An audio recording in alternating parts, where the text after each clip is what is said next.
আসসালামু আলাইকুম রহমতুল্লাহ। সকাল সকাল মানে খড়ের কাছে আইছি। এটা আমার যেখানে হাঁসের বাচ্চাগুলো রাখি।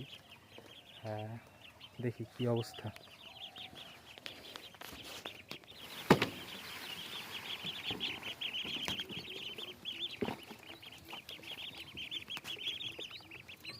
দুইটা ডেট,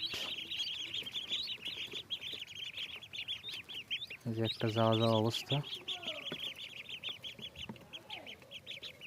এটা কি হইতেছে আমি বুঝতেছি না কিছু।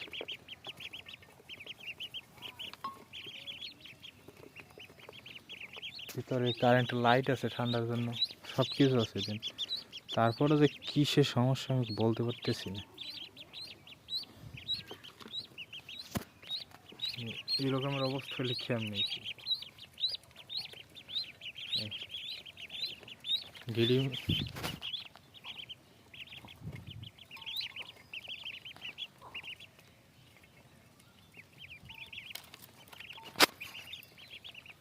কি আর করার, কপালে ছিল তার জন্য এই রকমের অবস্থা।